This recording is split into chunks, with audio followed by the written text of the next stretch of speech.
बिस्मिल्लाहिर्रहमानिर्रहीम, अस्सलाम वालेकुम जी। मैं नजमुल हसन बाजवा हूँ। आपको हमारे फेसबुक पेज और यूट्यूब चैनल पर खुश आमदेद।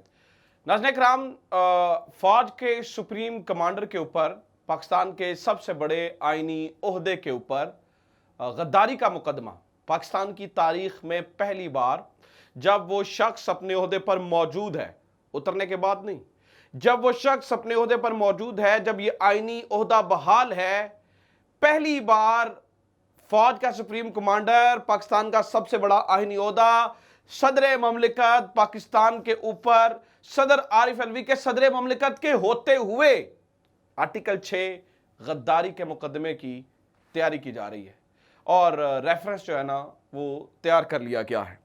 ये कितना खतरनाक है।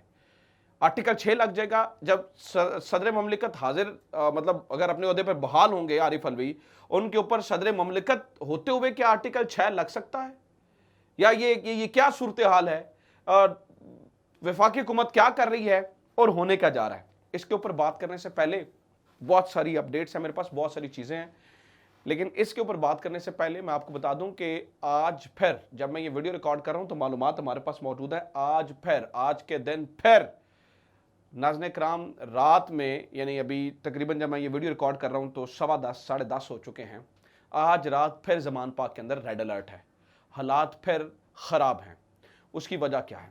उसकी वजह यह है कि सुप्रीम कोर्ट ने एक ऑर्डर किया हुआ है CCPO लाहौर गुलाम महमूद डोगर साहब को बहाल करने का। गुलाम महमूद डोगर साहब अभी तक बहाल नहीं हुए हैं और अगले 2 दिन भी बहाल नहीं होंगे। उसकी भी वजह बताता हूं आपको।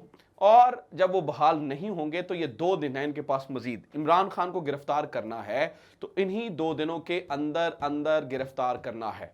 पिछले 2 दिनों से हम देख रहे हैं, जो ही रात होती है 12-1 बजे के करीब टाइम होता है तो पुलिस मोबाइल आती हैं, 20-22 पुलिस मोबाइल आ जाती हैं और वो पुलिस मोबाइल जो है ना वो अपनी तरफ से फ्लैग मार्च करती हैं, सायरन बजते हैं, उसके साथ प्रिजन वैन्स जाती हैं, जमान पाक की तरफ रुख नहीं करते और उसके करीब करीब घूमते हैं, लोग डंडे उठा के बाहर आ जाते हैं। ये सारी चीज़ें होती हैं और ये पिछले हमने जो है ना वो तकरीबन ये 2-3 दिन हो गए लगातार चल रहा है। आज की रात भी हो सकता है, ये आज की रात भी रेड अलर्ट है। उसकी वजह आपको बताता हूँ। उसकी वजह यह है नाज़रीन कराम के कमियाना साहब के पास, जो बिलाल सदीक कमियाना साहब अपनी पोजीशन के ऊपर मौजूद हैं, उनके पास ये 2-3 दिन है अगर उन्होंने गिरफ्तार करना है। ऑब्वियसली CCPO ही सारी जो है ना वो ड्यूटीज लगा रहे होते हैं ना। गिरफ्तारी दुरुस्त है गलत है ये बात अलग है, लेकिन अगर इमरान खान को गिरफ्तार करना है तो ये 2-3 दिन जो अगले मौजूद है वही अहम तरीन टाइम है। तो आज रात भी भरपूर कोशिश की जाएगी इमरान खान को गिरफ्तार करने की। आज रात भी 2 बजे के बाद 3 बजे गड़बड़ जो है वो शुरू होने की बहुत ज्यादा तवक्कुआत है। हमारे पास इंफॉर्मेशन है कि ये आज रात भी हो सकता है। अच्छा, आप कहेंगे कि अगर सुप्रीम कोर्ट ने बहाल कर दिया गुलाम महमूद डोगर साहब को तो अभी तक फिर ये जो गड़बड़ है या ये सारी चीजें हैं ये किस तरह से चल रही हैं या क्या हो रहा है इसके बारे में, तो वो भी मैं आपको बता देता हूं। नाज़रीन कराम, अभी तक जो है ना वो ऑर्डर नहीं हुए हैं। मोस्ट प्रोबेबली मंडे को ऑर्डर हो जाएंगे, मतलब दस्तखत हो जाएंगे। अच्छा, दस्तखत के अलावा भी प्रॉब्लम यह है कि इलेक्शन कमीशन ऑफ पाकिस्तान हरकत में आया और इलेक्शन कमीशन ऑफ पाकिस्तान ये समझता है कि अगर गुलाम महमूद डोगर साहब बहाल होंगे CCPO के ओहदे के ऊपर तो उन्हें यह लगता है कि फिर जो लाहौर के अंदर बिलखुसूस शफाफ इलेक्शन नहीं हो सकेंगे और अगर ज़िमनी हो या सूबाई इलेक्शंस हों, अगर कमियाना साहब ना हुए और गुलाम महमूद डोगर साहब हुए तो फिर जो है ना वो यहाँ पर इलेक्शन ही नहीं हम करवाएंगे, इलेक्शंस को मुलतवी कर देंगे, लाहौर के इलेक्शन ही मुलतवी कर देंगे। हमने इस हद तक जाना है। इलेक्शन मतलब सिकंदर सुल्तान राजा साहब को तारीख किन अल्फाज में याद करेगी? आप खुद सोचिए। सिकंदर सुल्तान राजा साहब को क्या तारीख अच्छे अल्फाज में याद करेगी? मेरा आपसे सवाल है। सिकंदर सुल्तान राजा को क्या एक गैर जानिबदार चीफ इलेक्शन कमिश्नर की हैसियत से याद रखेगी? मतलब इजलास पे इजलास खेला जा रहा है और ये अब इन्होंने कहा जी, कोर्ट के ऑर्डर के बावजूद इन्होंने कहा जी हम मंगल को इजलास बुलाएंगे और देखेंगे कि गुलाम महमूद डोगर को जो है ना वो बहाल करना या नहीं करना, क्योंकि इसके पीछे नाज़रीन कराम एक वजह है कि ये एक पोस्ट है जो इमरान खान की गिरफ्तारी के लिए इंतहाई जो है ना वो क्रूशल है। बार बार मैं इसके बारे में जो है ना वो जिक्र कर चुका हूँ। तो ये सारी चीजें जो है ना वो हो रही हैं। कहने का मतलब ये ना नटशेल, इलेक्शन कमीशन इलेक्शन करवाने के अलावा हर वो इजलास पे इजलास और ये वो खेला जा रहा है, हर वो काम किया जा रहा है जिसका इलेक्शन से कोई ताल्लुक नहीं है, लेकिन ये जो है ना वो जरूर करना है। अब आ जाते हैं नाज़रीन कराम, फौज के सुप्रीम कमांडर, आइन के सबसे बड़े ओहदेदार, आइन पाकिस्तान के मुताबिक पाकिस्तान का सबसे बड़ा ओहदा, स्टेट का करता धरता, सदर ममलिकत जनाब आरिफ अलवी साहब। हामिद मीर साहब लिख रहे हैं, the federal government is preparing a reference under article 6 against president Arif Alvi, former PM Imran Khan and former Deputy Speaker Qasim Khan Suri. Reference says that National Assembly was dissolved in contempt of clear orders of Islamabad High Court and the Supreme Court. यानी कि आरिफ अलवी, इमरान खान और कासिम सूरी के खिलाफ under article 6 reference तैयार हो रहा है।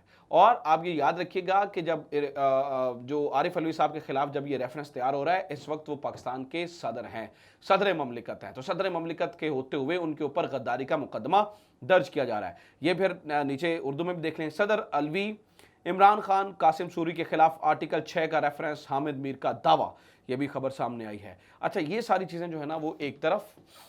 इससे पहले नाज़रीन किराम, ये आज नहीं, ये बड़ी देर से कोशिश हो रही है। ये मेरे पास जो खबर पड़ी है उसके मुताबिक 15 फरवरी को सलीम साफ़ी साहब ने भी एक कॉलम लिखा था।